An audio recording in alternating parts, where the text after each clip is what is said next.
What up, tubers? Yeah, it's your old pal Jackhammer Mike with another lame video. Shut up, dog. He wants to go out front. Moringa, Oleifera. I'm going to try to germinate these. And I've been kind of studying, looking at some things. And one of the better things that I've seen so far is that you need to cut that shell off of them. Kind of like a sunflower seed, you know, you got an outer shell and the kernels inside. Well, apparently, that's the fast way to do it. So what we're gonna do, try to cut one of these off and see how we can do that.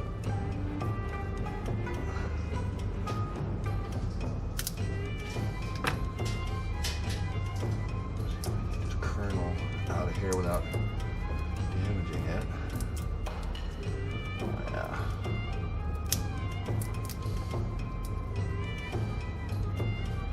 Alright.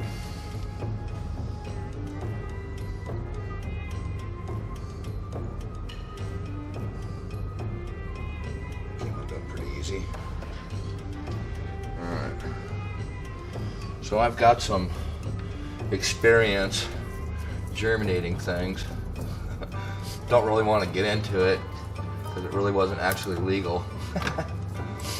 But yeah, I've germinated seeds before. So I'll just try to get as much of the, I don't know if you want to call it a husk or shell or whatever. Get as much of that off there as we can. Makes it easier for the seed to sprout. And then we're gonna soak them up.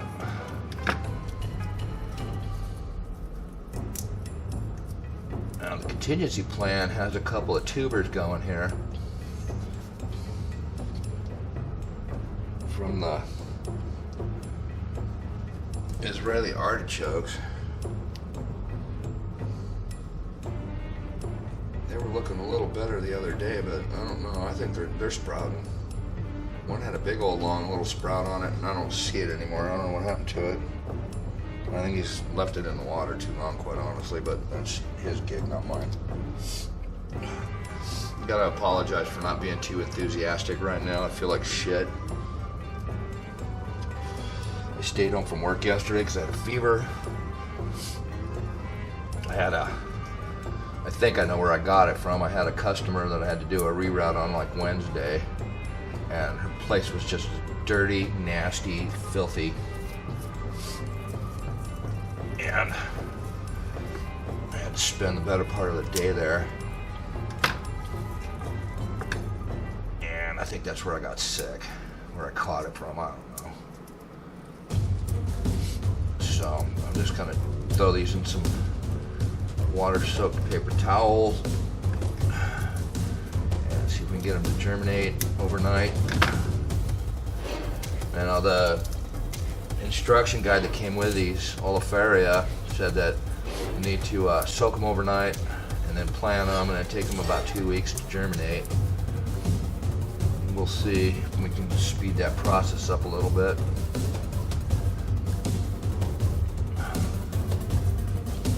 I always like to germinate my stuff before I put it in the ground. That way I know which ones are growing and which ones are not.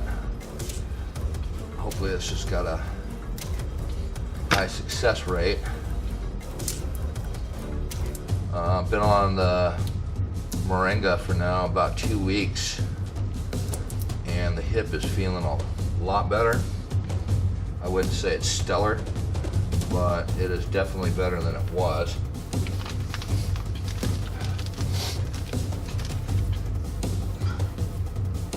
Back this out a little bit. On here. And oh, I definitely feel better using it. And being that everything on this plant or the tree, whatever you want to call it, is edible from the roots. The bark, not so much. I mean, you could eat it or put it in a tea or something like that, but the bark is more of an antiseptic. antibacterial, and the leaves absolutely are edible. Roots are edible. Put them in a tea or something though. You don't just eat the root. It's apparently not that great for you.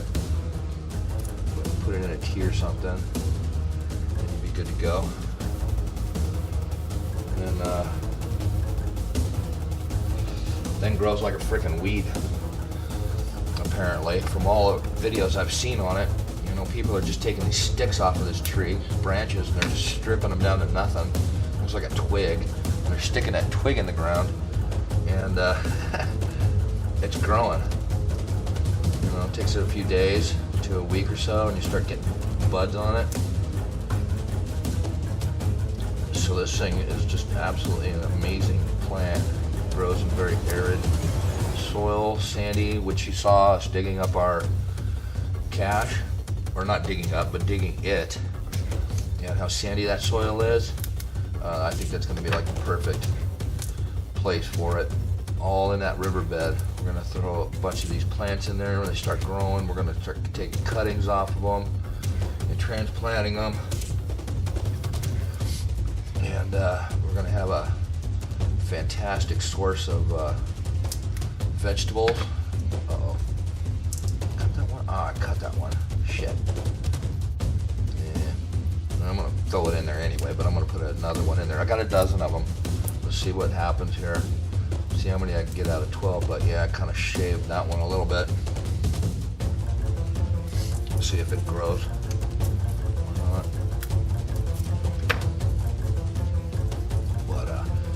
Yeah, the plant grows like a freaking weed. And I saw a couple of videos. You can look at, go online and look up Moringa Oleifera water purifier.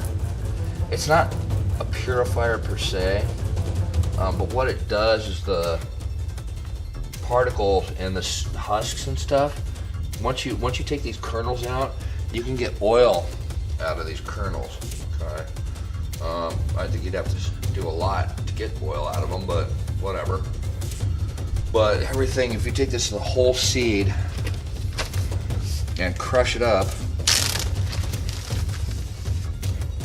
and get the oil out of it, the second use for it is by putting it in, you put it in muddy water, and all of the particles here snag the dirt, contaminants and stuff that are in it and bring it down to the bottom. So it's not 100% like purifier, but it does grab all your heavy particles and all, and sinks them to the bottom of whatever container you got,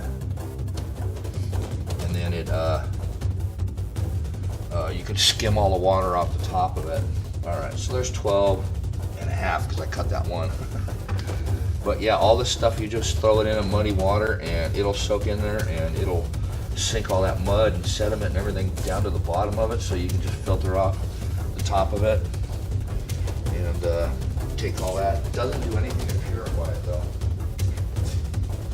So don't get too excited. If there's contaminants in there, bugs and things like that, as far as cysts and giardia, cryptosporidium, and all the other things, it's nasties that are going to give you diarrhea. You definitely don't want to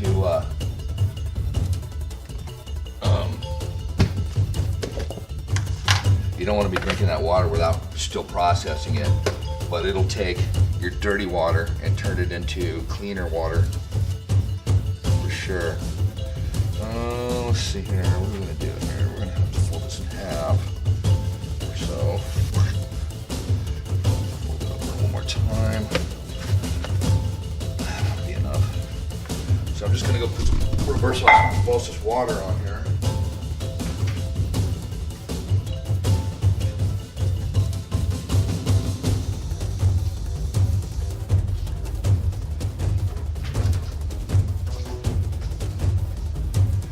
Reverse osmosis is a green reverse osmosis. So what that means is that in most RO systems, you're going to waste like 3 gallons of water to every one that you drink. And this one is a 1-for-1 ratio.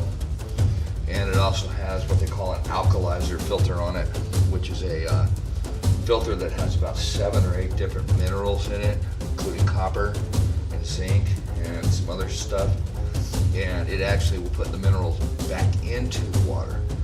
Now, most bottled water companies do that as far as their recipe, quote unquote, because they have, they want a certain flavor and they want their water to taste halfway decent.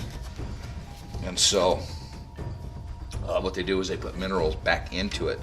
Reverse osmosis is so good that it takes all of the crap out of the water, including the minerals and everything else, so you're left with nothing but pure water, and pure water tastes pretty much like butt.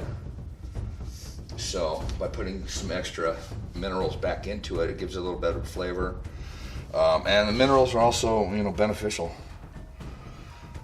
So we're gonna just set these in there, kind of spread them out a little bit. I want this a little bit close, so spread them out so that when the roots start taking off, they won't be tangling up with each other. I will tomorrow, I'm gonna rest for the rest of the day, quite honestly. I'll put this out there, but I'm not gonna dick with it too much today. I'm gonna rest. I had a fever yesterday, and I don't know. I still feel like I got a fever. I don't have a thermometer, so I don't know for sure, but I feel like I got a fever. So I'm not gonna mess around too much. I'm just gonna take it easy today.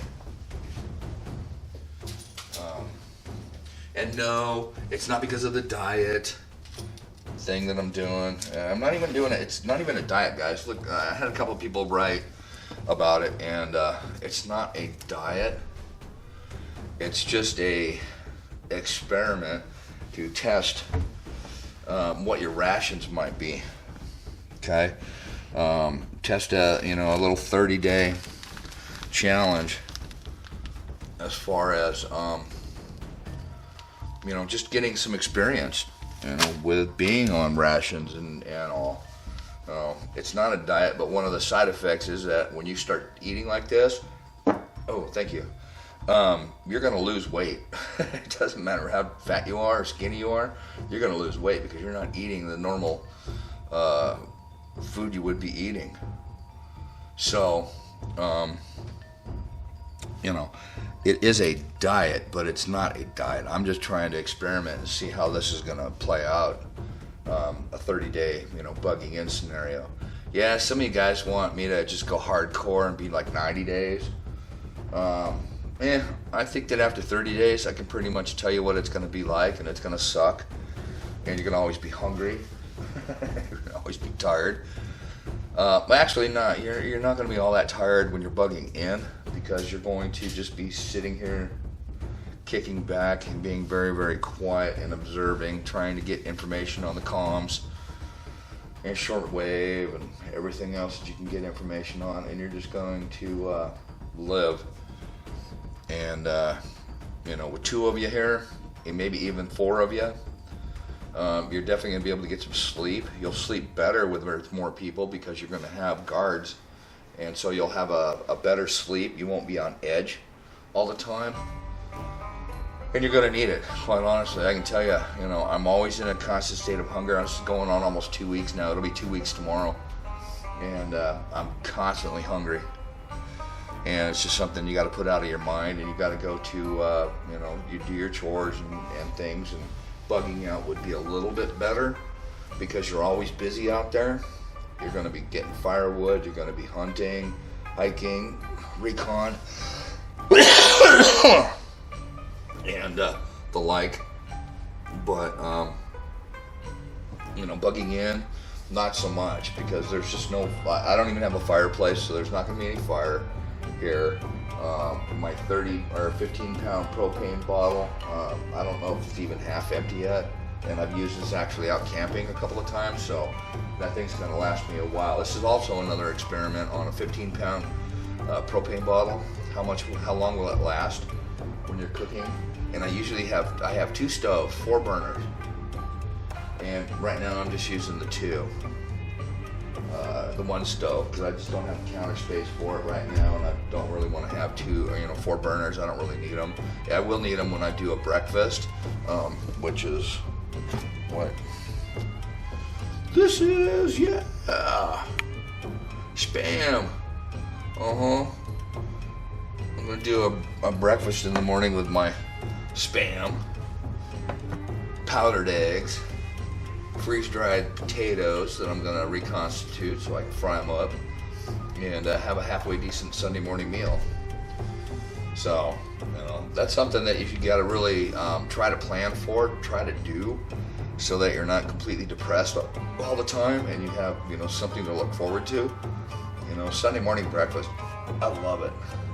I would go all out, whether I'm doing breakfast burritos or just simple bacon and eggs and toast. Can't do toast because I don't have any bread, but you still do bacon and eggs. I can do fried taters because I can reconstitute and rehydrate dehydrated potatoes. So that'll be awesome. And we also have spices such as garlic or onion flakes and onion powder or onion salt. I think we have both onion powder and onion salt, garlic powder, garlic salt, salt and pepper.